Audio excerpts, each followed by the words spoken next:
game suspension. And then Shefty told us earlier, Xavier Worthy's not playing in this one. Right. Dislocated shoulder. We don't know. Could it be another week? I'm not sure. But they can't afford to not have any weapons. Patrick Mahomes still the best quarterback on the planet. However, who the hell is he throwing to? I ain't buying it. Look, they got some average receivers in there now. Juju Smith-Schuster can't run. All these type of things. No, it's a problem. And here's the biggest problem.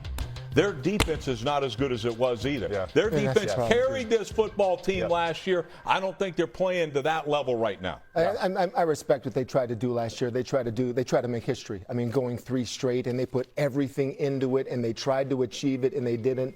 Moss and I know a little bit about that, trying to achieve the perfect season and to fail that. But what the Chiefs are to me right now is a team sort of in transition, because I see them in transition because the problem is, they're the same. They're the same they've been the last 2 to 3 years with, when it all comes down to it, Patrick Mahomes, when it breaks down, go ahead, run around and try to save the day and be Superman. That isn't sustainable anymore. It was in the past, but now what happened is the offensive line has gotten worse. Travis Kelce has gotten older. They're in a transition to try to hit a second run with this quarterback. Very similar to what the Patriots did. They had a little lull, and then they came back and won 3 others. But they did something that the Chiefs do not have. They drafted a guy by the name of Rob Gronkowski, who was probably one of the greatest tight ends of all time, and then he took the league by storm. Where is that difference maker in Kansas City? The new sort of offense looking. They thought it was Xavier Worthy, whether through performance or injuries. I don't know if he's the guy, but they are figuring things out in Kansas City. Teddy, I think that player is actually Rasheed Rice for this team. Yes, and obviously he's out. He's healthy, right? I know, but he's missing the first 6 weeks of the season. Worthy, their next best weapon on offense, he's out for obviously some time here. We'll see. I do think that the concern is different this year, right? And for a lot of reasons. Again, they got a rookie left tackle, right? That they have lost the line of scrimmage on both sides of the ball, and especially offensively. Again, they have so much youth up there.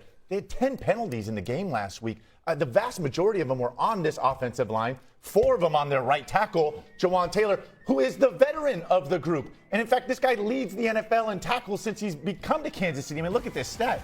Penalties. 46 penalties, more than anybody else. This is in the whole NFL, mind you, right? He's got to be better. They can't afford to have these mistakes. And one of the biggest concerns for me is when you turn on that film, Patrick Mahomes played out of his mind last week in that game, and they still lost, right? And to expect him to do that every single week, right, it's just not sustainable. To your point, I don't know if the defense is where it was as well. They need to be better. So I got major concerns. I want to see what the back end for Vic Fangio's defense is going to look like this time around. I know what it looked like in the Super Bowl, because by you being able to rush 4 and drop 7, you can do a lot of things on that back end. So what I want to see them going on the road, and the reason why I say that, Rex, as the defensive coordinator, who scares you in the deep part of the field for the Kansas City Chiefs? Should I give you 2 words? It's really 1 word? Yeah.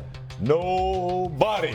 I know it's 1 word, Moss, but for me, it's 2 words. Nobody. Well, I'm gonna use Man, those I'm telling you. Well, the reason why I say that is because when you look at what they did last week, you had a guy like Hollywood Brown. He missed his first catch. I said that earlier.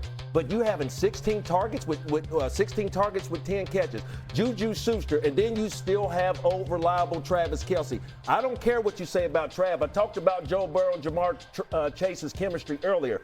They have chemistry too. So if anybody's going to get it done today, it's the pass catchers for the Kansas City Chiefs. And I'm not looking for East and West. I'm looking for North and South. And if they're able to do that, they're going to give Philadelphia something to handle. I just don't think they're going to be able to do it in this one, Randy. I think Vic Fangio can get to the passer. Later I'm going to show you about that with just rushing 4 guys. I think it's going to be a long day. Eagles get Jalen Carter back this week, obviously, after missing pretty much all of week 1. And he's ready to go. Yeah. I would say he's ready to go this week. Yeah. Finish it up, Adam.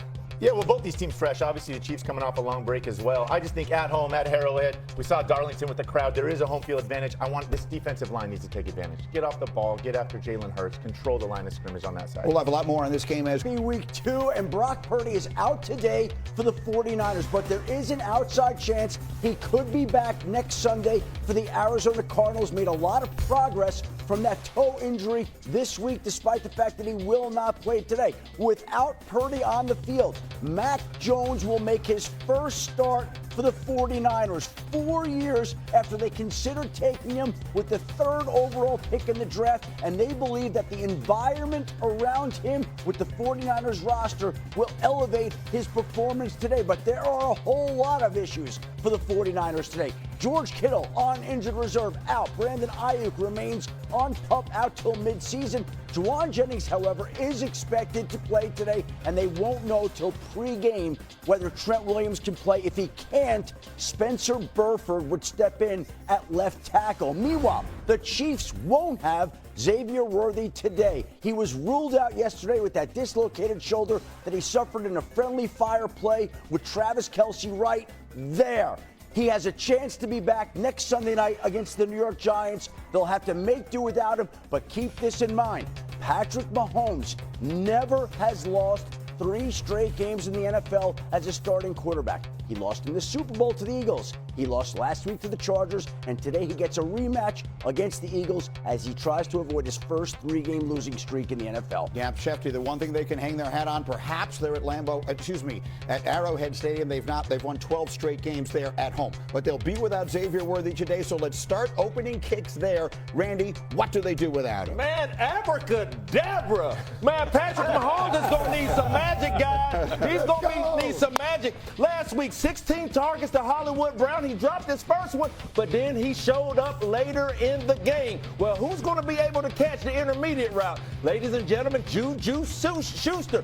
Get north and south. Well, he's going to have to pull a Travis out of his hat. Well, there he is right there, Mr. Travis Kelce right there. He still has the playmaker, but who's going to be in the deep part of the field? I don't know. Patrick Mahomes is all on you, man. Pull the magics from somewhere. Well, the biggest game, in my opinion, Bears against the Lions right here. Ben Johnson, what an incredible job this young man did with the Detroit Lions as the offensive coordinator. Nobody was more creative than Ben Johnson.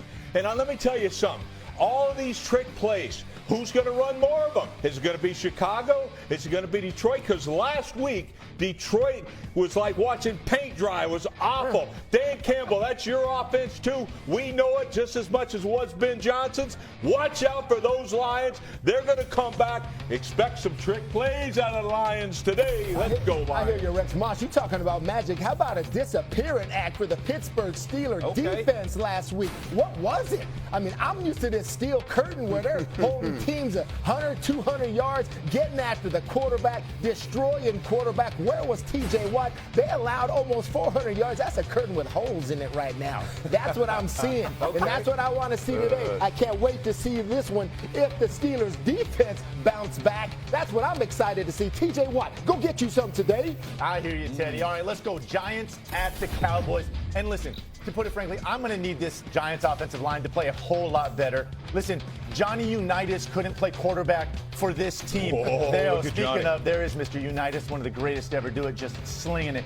But back to the Giants. Russ had absolutely no chance, got crushed all day. Their starting left tackle, Andrew Thomas, is doubtful today, or as my good friend Randy Moss likes to say, outful. This team is going to have to play better up front if they're going to have a chance. I mean, again, there he is, Russ on his back. I need to see it today, Giants. Come on. That's our new injury designation. Outful. Outful. Doubtful is outful. Dak Prescott, doubtful the Giants can beat him. They haven't done it in forever. Again, Dak.